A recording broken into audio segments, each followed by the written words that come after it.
날마다 쓰는 나의 신앙일기 TV 데일리 큐티 나무향기입니다. 오늘은 히브리서 7장 18절부터 19절을 묵상하겠습니다. 전에 있던 계명은 연약하고 무익함으로 패하고 율법은 아무것도 온전하게 못할지라. 이에 더 좋은 소망이 생기니 이것으로 우리가 하나님께 가까이 가느니라. 복음의 궁극적 목적은 하나님께 가까이 가게 해주는 것입니다. 하나님께서 사람을 지으신 목적은 사람과 교제하며 사랑을 나누려는 것입니다.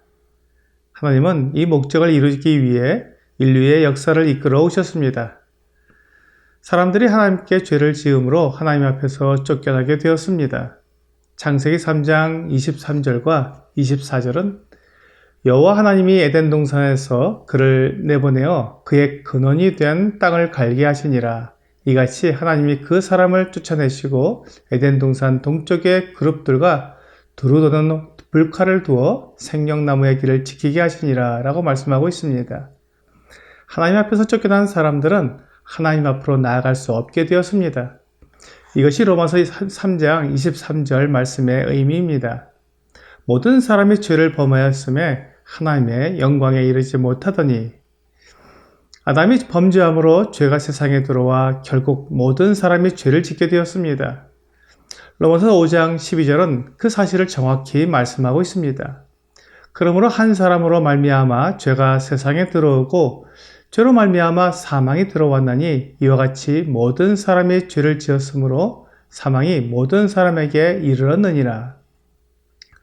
이 말씀을 비교해 보면 모든 사람이 하나님의 영광에 이르지 못하게 된 것과 모든 사람에게 사망이 이르게 된 것이 같은 내용이라는 것을 알 수 있습니다.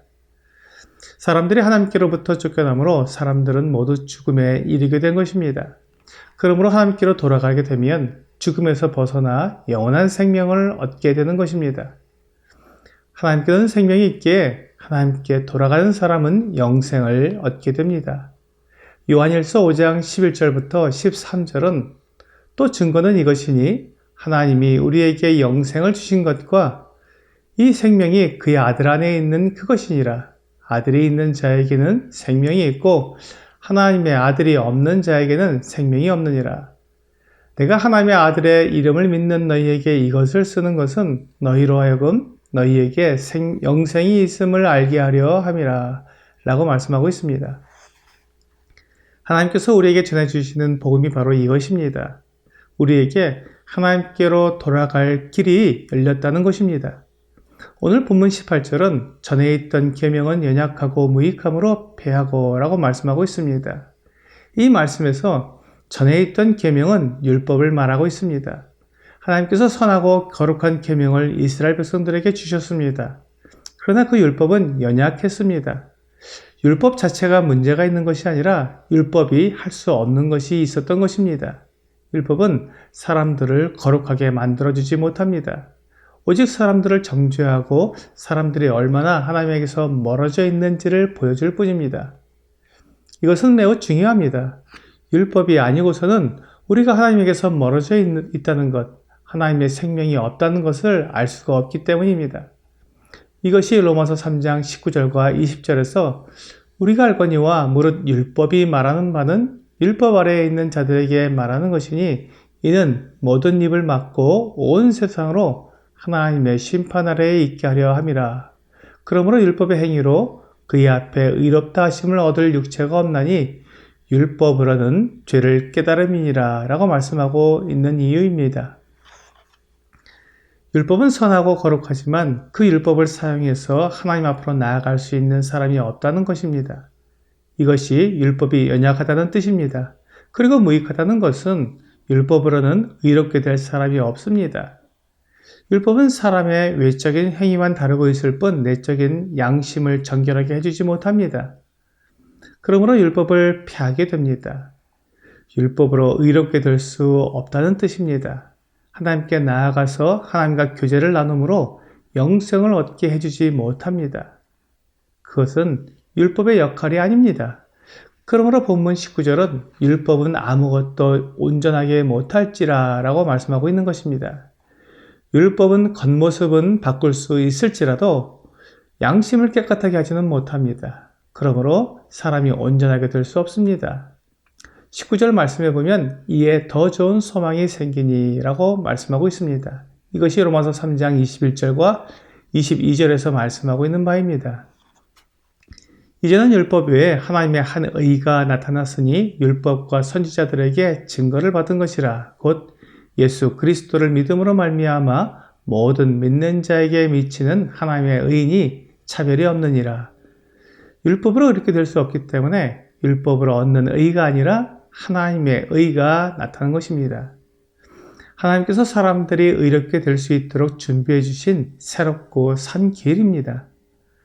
예수 그리스도를 믿음으로 말미암아 모든 믿는 자에게 미치는 하나님의 의인이 차별이 없느니라. 율법은 내가 의롭게 되어야 하지만 예수 그리스도를 믿는 사람은 하나님께서 준비하신 하나님의 의가 그 믿는 모든 사람에게 제공되는 것입니다. 그러므로 하나님께서 의롭다고 하시는 사람들은 아무도 불의하다고 말할 수 없습니다.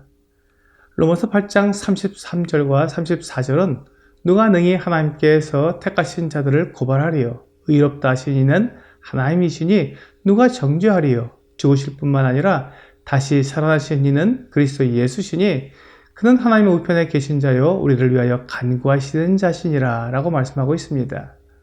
예수 그리스도를 믿음으로 하나님의 의가 우리에게 주어지고 그 의로 인해서 우리가 멸망하지 않고 영생을 얻게 된다는 소망을 가지게 되었습니다.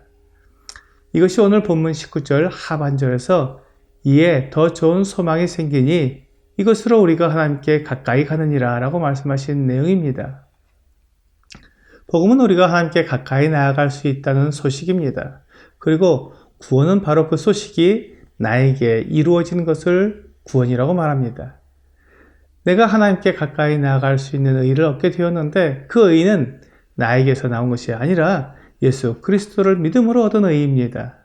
율법으로는 의롭게 될 수 없지만 예수 그리스도를 믿는 믿음은 우리를 하나님의 의로 완전하게 만들어줍니다.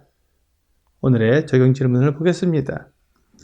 주 예수님께서 나의 소망이 되어주시는 이유는 무엇입니까? 주 예수님께서 나를 위해 율법을 이루어 주시고 나의 거룩함이 되시기 때문에 예수님은 나의 소망이십니다. 내가 이룰 수 없는 의를 예수님을 통해 얻게 되는 것입니다. 오늘 나를 의롭게 하시고 영원한 생명을 얻어 하나님과 교제하게 하시는 예수 그리스도를 믿는 여러분과 제가 되기를 주 예수님의 이름으로 기도합니다.